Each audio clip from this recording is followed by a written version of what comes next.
Mon témoignage est que j'ai rencontré Dieu à travers ma belle-sœur. Ma belle-sœur, quand j'étais à Pointe-Noire, je priais, je me dis, je priais pas, j'étais juste à la maison. Ensuite, quand je suis venue sur Brazzaville chez mon frère, c'est ma belle-sœur qui m'a invitée dans son église là où elle priait. C'est là où je me suis fait baptiser. En fait, j'ai cru à la parole de Dieu.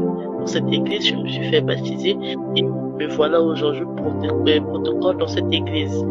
Et depuis ce jour, je vois vraiment les merveilles de Dieu dans ma vie. Tout ce que je faisais avant, qui était pour moi comme un gain, aujourd'hui, je le regarde vraiment comme de la boue. Mais ce processus-là, ma soeur, parce que vous étiez quelque part, qu'est-ce qui vous a poussé en fait? Qu'est-ce qui vous a poussé afin de rencontrer le Seigneur Jésus? Qu'est-ce qui vous a poussé? Je vais.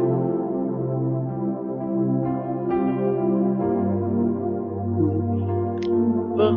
Mais c'est comme j'ai dit, quand je suis venue sur Brazzaville, ma belle-sœur partait à l'église, je me suis dit, tiens, je vais t'accompagner. Ah bon, donc c'est la parole qui vous a touché. C'est cette parole que vous avez écoutée qui vous a touché, qui vous a permis de rencontrer le Seigneur Jésus.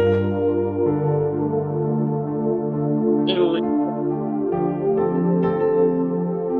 Ah d'accord. Maintenant, j'aimerais vous poser une question.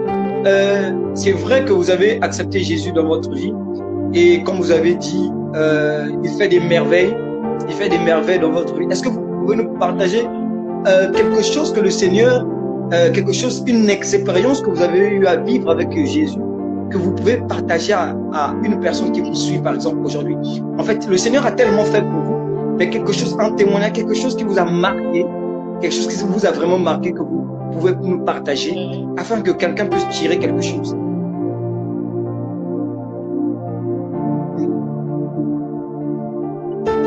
Bien sûr, avec plaisir. Déjà, je peux dire, en 2012, mon grand frère était gravement malade. Il a fait une année de la maladie sur Brazzaville. On lui suturait l'eau par les poumons avec à l'aide d'un seringue. Donc, il a fait une année de la maladie. Je priais tellement. J'ai dit, certes, lui-même, il part pas à l'église, mais quand il s'agit des dîmes, moi, je viens à la maison, je dis, quand on est en train de faire, il y a l'activité à l'église, ça nécessite l'explication. Il me donne, il dit, il va donner à l'église. Quand il y a nuit de prière du 31 décembre, il me donne toujours, tiens, va acheter les pains, le café pour l'église. Mais lui-même, il part pas à l'église, il part pas, il est tout dans la maison. Quand j'étais là, j'ai dit, Seigneur, je veux pas qu'il puisse mourir, c'est le seul qui me paye les études. Je veux pas qu'il laisse ses enfants. Souviens-toi du bienfait qu'il fait de l'église. S'il part aujourd'hui, qui va le faire? Du coup, il est parti en France, il fallait qu'il parte en France. Donc, quand c'est sur Brazzaville, on est allé un peu partout, les mamans sont venues, sont allées partout, on a dit, il est déjà mort. Là où dès qu'on voit là, l'expression de lui-même, il est déjà mort, on peut plus rien faire, il est déjà mort. On a dit, il n'est pas mort, je vois mon, il est là, il n'est pas mort. Il a décidé d'aller en France pour se soigner, il est parti. On a demandé, le médecin a vu, le médecin a dit, la maladie est maintenant grave, ça nécessite l'opération qui coûte 12 millions. Bon, ici, on avait dépensé, vous voyez, une année, on avait tellement dépensé, il n'y avait plus rien. Même ses enfants partent à l'école, ils se portent, il n'y avait plus rien. Et on demande 12 millions, il dit, en tout cas, je suis fini, je ne sais pas comment je vais faire pour trouver l'argent, je ne sais pas comment je vais revenir, sinon le cercle nous a appelé, il a dit, on demande 12 millions, je ne sais pas comment faire. On a essayé de voir chez nous ici, de notre côté, il n'y a rien, en tout cas, il n'y a rien, une année, c'était beaucoup, les gens cotisaient, il n'y avait plus rien. Un bon matin, on a prié, un bon matin, il s'est levé. Le docteur l'a appelé pour dire, il y a quelqu'un qui a déjà payé tout pour vous. Venez juste à l'hôpital pour l'opération. Il s'est dit, c'est qui a payé pour moi? Il est d'abord parti, on a fait l'opération, il est sorti, il ne savait pas qui avait payé. C'est quand il est sorti, 2 jours après, c'est une maman qui avait payé pour lui des 12 millions d'opérations et le logement. Jusqu'aujourd'hui, depuis 2012, jusqu'aujourd'hui, il va bien, il est avec moi, il travaille, il a repris ses forces. Quand je vois tout ça, je dis en tout cas, est-ce que vous connaissez cette personne qui l'avait payé 12 millions pour l'opération?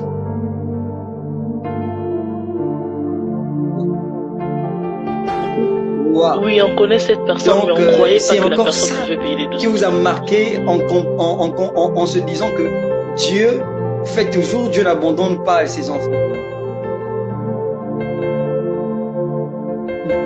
Voilà. Amen. Oui, surtout quand tu travailles pour lui. Parce qu'aujourd'hui, Dieu peut dire ça.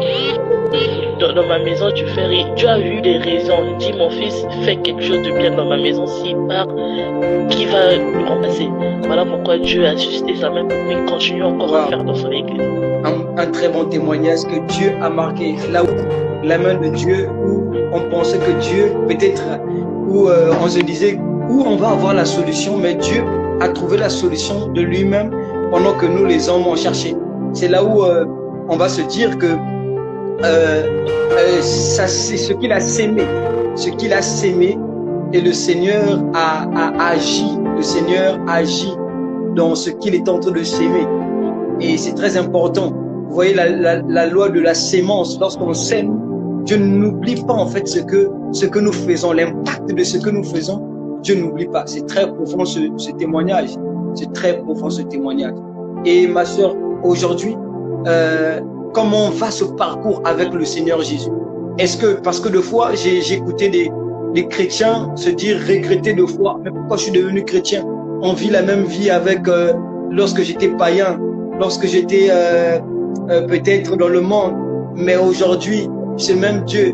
Est-ce que vous regrettez de fois le monde ou quelque chose que vous avez abandonné? Vous dites peut-être que vous vous êtes sacrifié trop jeune, peut-être pour le Seigneur.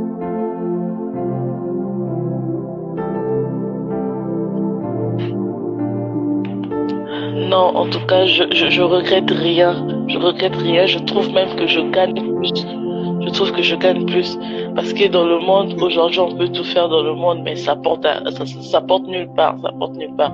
Mais avec Christ, j'ai fait l'expérience quand je suis avec Christ, quand je prie, et la chose est là, la chose arrive en fait. La chose arrive, je me demande même que Dieu écoute mes prières à l'instant ou comment. Mais quand je tape dans le monde, je vous assure, mes frères et sœurs, quand je tape en noir, c'était pas comme ça. Moi, je trouve ma vie vraiment, je trouve que j'ai la joie de vivre. Je trouve ça vraiment merveilleux. Je ne regrette rien en tout cas. Donc, comme on dit, Jésus est tout. Alors, ma sœur, pour ne pas trop vous prendre du temps, quel est le message que vous voulez partager à un jeune ou à une jeune sœur qui vous écoute, qui est peut-être dans la dépression, qui est peut-être dans le monde, qui a besoin peut-être d'écouter votre message afin de venir peut-être au Seigneur? Quel est le message que vous pouvez donner à cette jeunesse actuellement? Je pense qu'elle a eu un problème de réseau. Un témoignage poignant, un témoignage qui touche le cœur, un témoignage vraiment qui nous édifie, qui nous bénit. Je suis dans la joie lorsque la sœur témoigne comme ça. D'accord. Le message que je peux donner à chaque personne de ce groupe est que sa place se trouve en Jésus. Aujourd'hui, là, tu peux te dire, tiens, je suis fatigué, je vais aller ailleurs, mais ta bénédiction est là. Ta bénédiction est là. Là où tu vas partir, tu vas rater ta bénédiction, une autre personne viendra l'arracher à ta place. Amen. Là où tu es, tu n'as pas fait un nouveau choix. Tu es là au bon endroit. Dieu agit toujours. Il n'est jamais trop tard pour Dieu. Il fait chaque chose en son temps. Parce qu'aujourd'hui, déjà, si nous on se disait, avec Dieu, on s'est fatigué, on part voir les féticheurs, je vous dis qu'on devait peut-être perdre le frère. Amen. Aujourd'hui, si on a continué avec Dieu, Dieu aussi a montré, il a agi. Il a donné juste qu'on soit patient et il a une année, c'est pas facile, on se disait une année c'était trop. On pouvait partir, mais on a dit, la vérité va venir là où nous sommes, Dieu viendra nous trouver là, il nous a laissé. Et je peux dire à chaque jeune de ne pas regretter les choses du monde. Quand nous sommes nés de nouveau, ce qui s'est passé là, on les laisse parce que le monde nous apporte rien. On ne peut rien recevoir de bon dans le monde que des choses éphémères. Alléluia. Amen.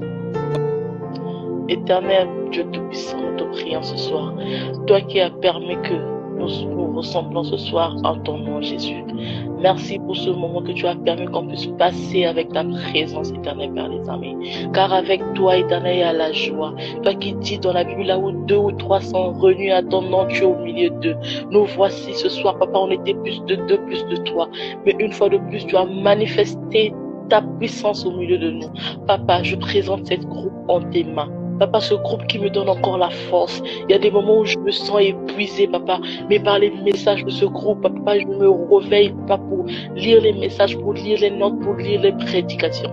Papa, agis encore puissamment au milieu de nous. Donne-nous la force éternelle d'avancer avec toi. Car toi, tu dis avec toi, on peut dire à la montagne, ôte-toi de là, jette-toi à la mer, papa. Avec toi, il y a la puissance. Avec toi, éternel, Père des armées, nous arrivons au point où tu veux, éternel, Père des armées. Ce soir, éternel, je te prie pour chacun de nous. Je te prie pour les absents, papa. Je te prie pour cette émission. Papa, je te prie, éternel Père des amis, que le jour que nous allons encore faire encore cette émission, que ce soit encore pour ta gloire et tu seras toujours au milieu de nous. Papa, les témoignages, papa, nous voulons te témoigner parce que ta main est puissante. Papa, nous n'avons pas honte de te témoigner. Allez.